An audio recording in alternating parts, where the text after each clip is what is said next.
Alors pour la culasse, ben, rien d'extraordinaire. Je m'excuse, hein, je dois faire le tour à chaque fois, sinon il n'y a rien du tout si je me mets devant. Le joint, il n'y a pas de sens, peu importe le sens. Celui-là à sec. Par contre, vous verrez que c'est un peu chiant parce qu'il est à sec et il glisse. Moi, à mon avis, 2 petits points de graisse là, ça suffirait.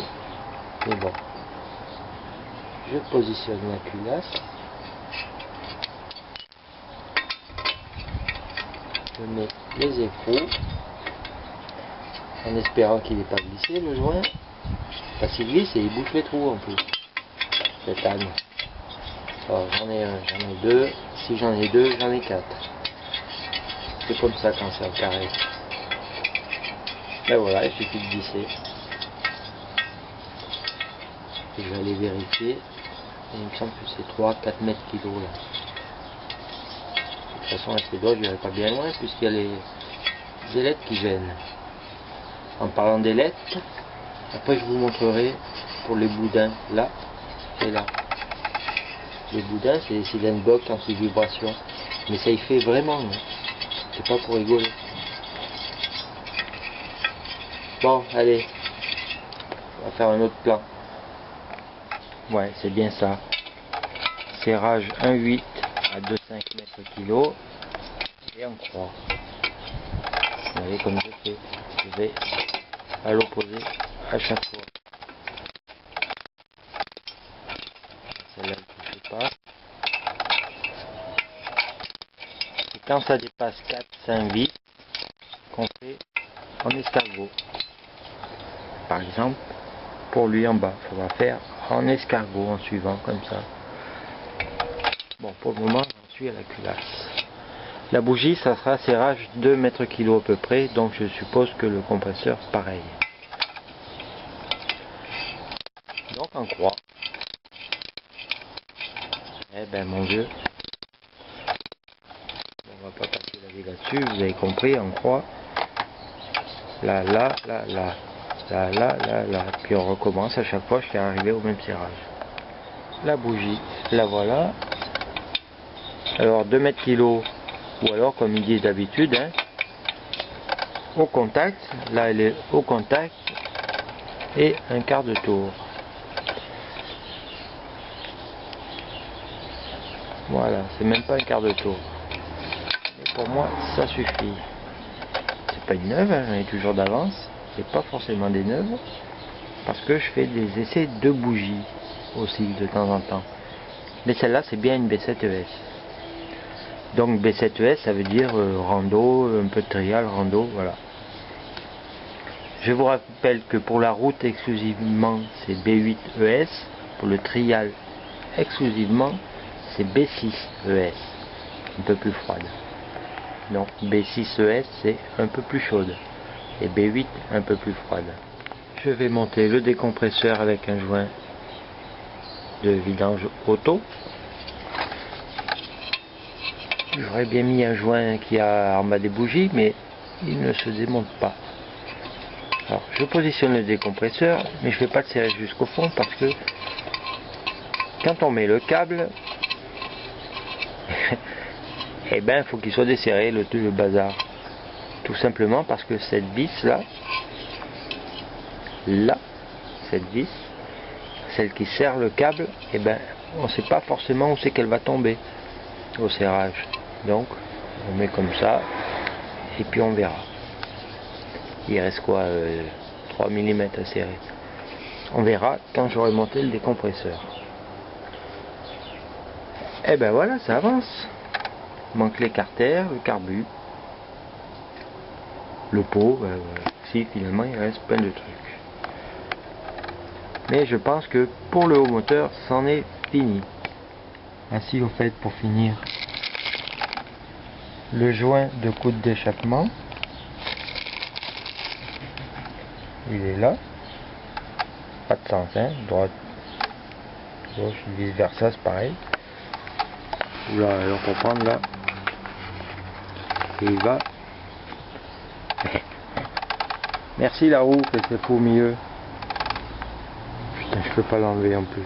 Hop là, attention à la gymnastique. Je passe la main à travers la roue. Et donc il va là. Comme ça. Bon, et en principe je le laisse pas parce que en bougeant la moto il risque de tomber. Tant qu'il n'y a pas le coude. Sauf si c'est un vieux. Un vieux il reste collé là-bas au fond. D'ailleurs, on s'emmerde un peu pour aller le chercher. Bah écoutez, il tient vaguement. Ouais, c'est bon, il tient. Je vais le laisser. Mais voilà, je pense qu'on va passer au soit carter, soit carbu. Je sais pas, je verrai.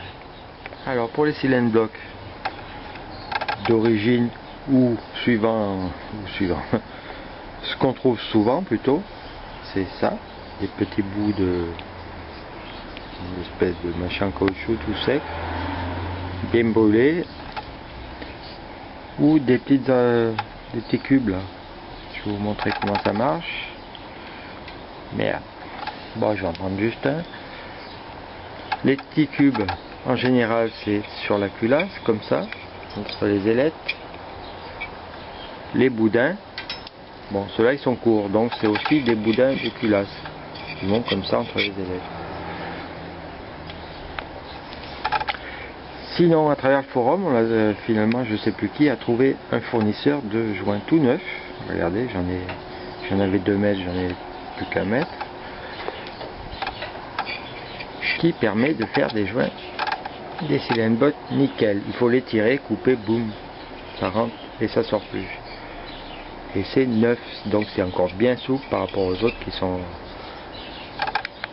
hyper durs. Alors en général, on met là, là, là, tout le devant, des petits bouts, pareil de l'autre côté. Et sur le cylindre, alors pas là parce que là c'est jonction culasse-cylindre, par contre on en met 2, un là entre la première et la deuxième ailette et un là entre la deuxième et la troisième, et un long de une dizaine de centimètres on dira, là donc et là. Je vous rappelle pas là, ça sert à rien, c'est le joint de culasse. Et après des petits bouts, regardez comme ça rentre bien. Des petits bouts de 5 cm, ça suffit. Hein. Là, des petits bouts, là, voilà, là. Et vous verrez que les vibrations, eh ben, on les entendra beaucoup moins. Et surtout, il y en aura beaucoup moins. Allez, genre ça, de toute façon, je ferai ça vraiment à la fin quand le moteur sera chaud. J'aime bien monter ça à chaud. Moi. Bon, allez, c'est bon pour la culasse. C'est fini. Ah ouais, quand même, un dernier truc que je peux rajouter avec la culasse, et ben mise en place de la bobine haute tension, là, sur le câble. Ça y est, je l'ai serré, monté. Et donc, de l'anti-parasite. Par contre, méfiez-vous, il y en a que... Vous voyez que j'ai enlevé le... Où il est? Il est là. Les bougies sont livrées avec le capuchon, comme ça, là. Et ben certains antiparasites ne le prennent pas, donc il faut l'enlever. On le voit à la taille dedans là. Il faut l'enlever pour mettre l'antiparasite. Voilà, il est en place. D'autres ne prennent le contact que s'il y a ça. Ça dépend. Ça dépend. Je dirais pas de la marque parce que ça c'est NGK et il y en a qui prennent oui, il y en a qui prennent non. Alors plutôt que de batailler 2 heures, vous vérifiez le diamètre à l'intérieur. Et ça sert plus à rien. Voilà, cette fois c'est bon pour la culasse.